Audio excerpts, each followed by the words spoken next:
शिव महापुराण दूसरा अध्याय। महात्म्य एवं परिचय। सूत जी बोले, हे साधु महात्माओं, आप सबने तीनों लोक का हित करने वाली एक अच्छी बात पूछी है। मैं गुरुदेव व्यास जी का स्मरण करके आप लोगों के स्नेह बस इस विषय का वर्णन करूँगा। आप लोग आदरपूर्वक सुने। सबसे उत्तम जो शिव पुराण है वह वेदांत का सार सर्वस्व है तथा वक्ता और श्रोता का समस्त पाप राशियों से उद्धार करने वाला है। इतना ही नहीं, वह परलोक में परमार्थ वस्तुओं को देने वाला है। कल की कलम राशि का वह विनाशक है। उसमें भगवान शिव के उत्तम यश का वर्णन है। हे ब्राह्मणों, धर्म, अर्थ, काम और मोक्ष, इन चारों महापुरुषार्थों को देने वाला वह पुराण सदा ही अपने प्रभाव से विस्तार को प्राप्त हो रहा है। हे विप्रवरों, उस सर्वोत्तम शिव पुराण के अध्ययन मात्र से वे कलियुग के पापासक्त जीव श्रेष्ठतम गति को प्राप्त हो जाएंगे। ओह, ब्रह्म हत्या आदि महान पाप तभी तक रहेंगे, अर्थात अपने फल को देने में समर्थ होंगे, जब तक जगत में शिव पुराण का उदय नहीं होगा। आशय यह है कि शिव पुराण सुनने के बाद अंतःकरण शिव भक्ति परायण होकर अतिशय स्वच्छ हो जाएगा। अतः किसी भी पाप कर्म में मानव की प्रवृत्ति नहीं होगी। तब ब्रह्म हत्या आदि भयंकर पाप न होने के कारण उस पाप के फल भोग की संभावना ही नहीं है।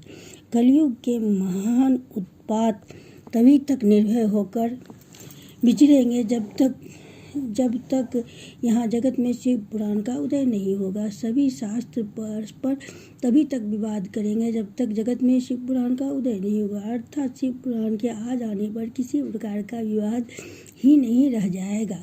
सभी प्रकार के भुक्ति मुक्ति प्रदाता यही रहेगा।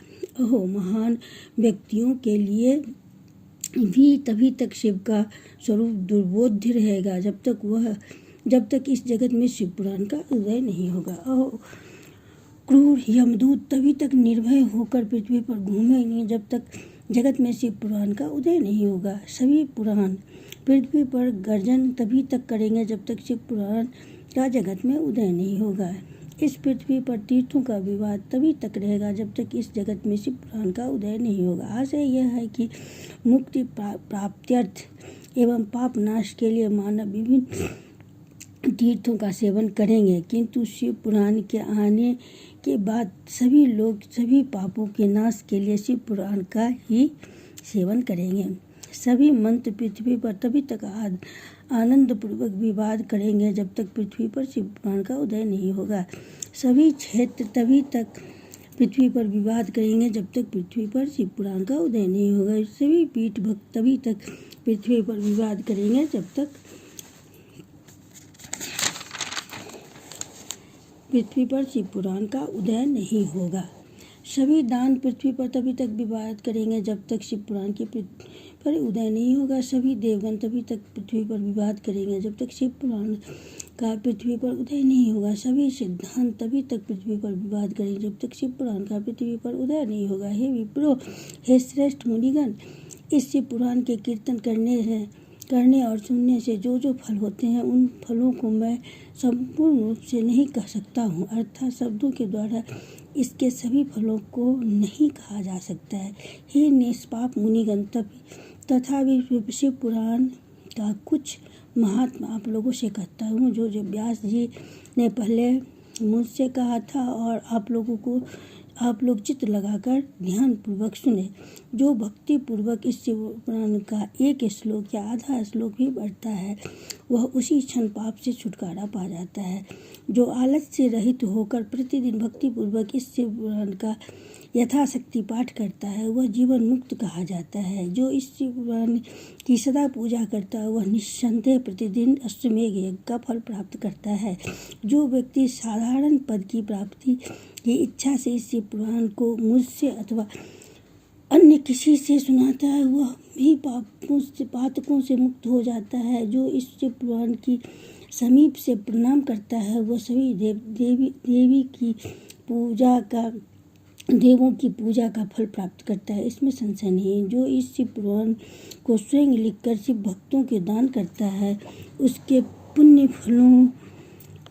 फलों को सुने, शास्त्रों का अध्ययन करने और वेदों का पाठ करने से जो दुर्लभ फल प्राप्त होता है वह फल उसको प्राप्त होता है। जो चतुर्दशी तिथि के दिन उपवास करके इस शिव पुराण का शिव भक्तों के समाज में पाठ करता है वह श्रेष्ठ पुरुष है। वह व्यक्ति शिव पुराण के प्रत्येक अक्षर की संख्या के अनुरूप गायत्री के पुरस्चरण का फल प्राप्त करता है और इस श्लोक में सभी अभिष्ट सुखों को भोग कर अंत में मोक्ष प्राप्त करता है। जो चतुर्दशी की रात में उपवास पूर्वक जागरण करके शिव पुराण का पाठ करता है या उसे सुनता है उसका पुण्य फल मैं कहता हूँ। कुरुक्षेत्र आदि सभी तीर्थों में पूर्ण सूर्य ग्रहण में अपनी शक्ति के अनुसार विप्रों को और मुख्य कथावाचकों को धन देने से जो फल प्राप्त होता है वही फल उस व्यक्ति को प्राप्त होता है। यह सत्य है, इसमें कोई संदेह नहीं है। जो व्यक्ति इस शिव पुराण का दिन रात गान करता है इन आदि देवगण उसकी आज्ञा की प्रतीक्षा करते रहते हैं। इस शिव पुराण का पाठ करने वाला और सुनने वाला व्यक्ति जो श्रेष्ठ कर्म करता है वह कोटि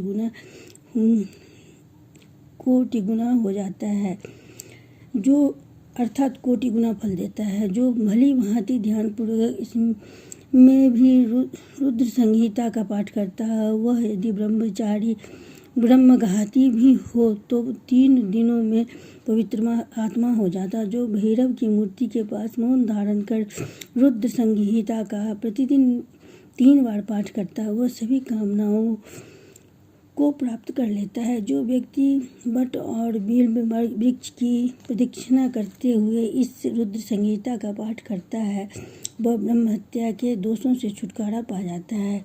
प्रणव के अर्थ को प्रकाशित करने वाला ब्रह्मरूपिणी साक्षात कैलाश संहिता रुद्र संहिता से भी श्रेष्ठ कही गई है। हे द्विजों, कैलाश संहिता का संपूर्ण महात्म्य तो शंकर जी ही जानते हैं, उससे आधा महात्म्य व्यास जी जानते हैं, उसका भी आधा मैं जानता हूँ। जो इसके संपूर्ण महात्म्य का वर्णन तो मैं नहीं कर सकता, कुछ ही अंश कहूँगा जिसको जानकर उसी क्षण चित्त की शुद्धि प्राप्त हो जाएगी। हे द्विजों, लोक में ढूंढने पर भी मैंने ऐसे किसी पाप को नहीं देखा जिसे वह रुद्र संहिता नष्ट न कर सके। उपनिषद रूपी सागर का मंथन करके शिव ने आनंद पूर्वक इस रुद्र संहिता रूपी अमृतों का उत्पन्न किया और कुमार कार्तिकेय को समर्पित किया, जिसे पीकर मानव अमर हो जाता है। ब्रह्म हत्या आदि पापों को निष्कृति करने के लिए तत्पर मनुष्य महीने भर रुद्र संहिता का पाठ करके उन पापों से मुक्त हो जाता है। दुष्प्रतिग्रह, दुर्भोज्य,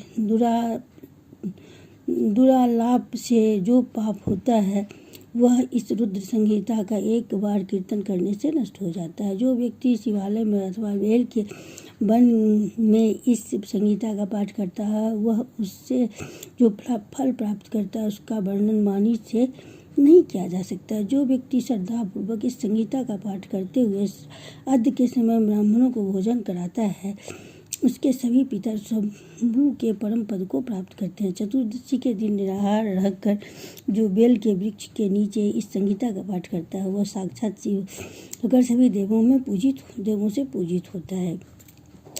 उसमें अन्य संहिताएं सभी कामनाओं के फल को पूर्ण करने वाला, किंतु लीला और विज्ञान से परिपूर्ण इन दोनों संहिताओं को विशिष्ट समझना चाहिए।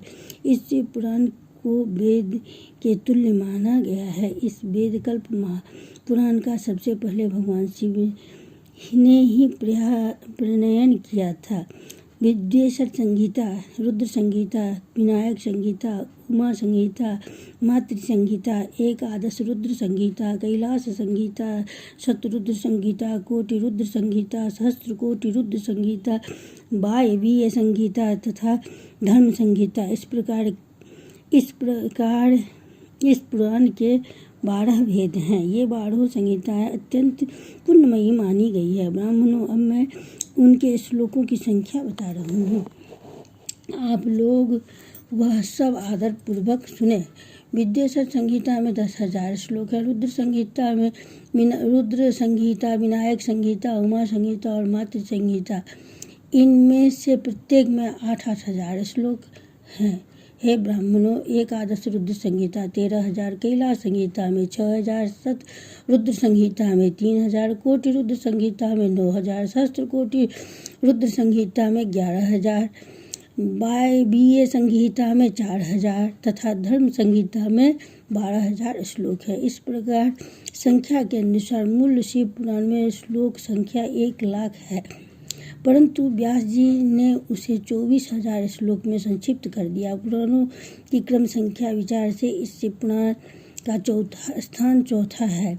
इसमें 7 संहिताएं हैं। पूर्व काल में भगवान शिव ने श्लोक संख्या दृष्टि से 100 करोड़ श्लोक का एक ही पुराण ग्रंथ बनाया था। सृष्टि के आदि में निर्मित हुआ वह पुराण साहित्य अत्यंत विस्तृत था। तत्पश्चात द्वापर आदि युगों में दयापन, व्यास आदि महर्षियों ने जब पुराण 18 भागों में विभाजन कर दिया, उस समय संपूर्ण पुराणों का संक्षिप्त स्वरूप केवल 4,00,000 श्लोकों में रह गया।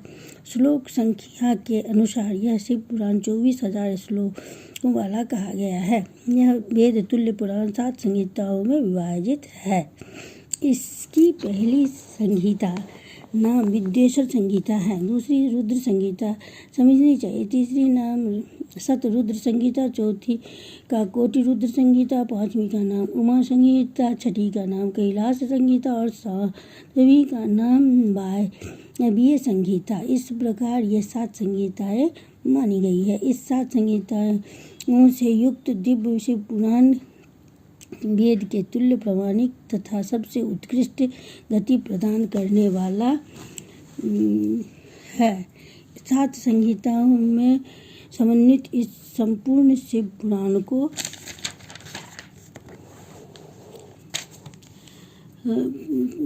को जो आद्योपांत आदर पूर्वक करता है वह जीवन मुक्त कहा जाता है। वेद, स्मृति, पुराण, इतिहास तथा सैकड़ों आगम इस शिव पुराण की अल्प कला के समान भी नहीं है।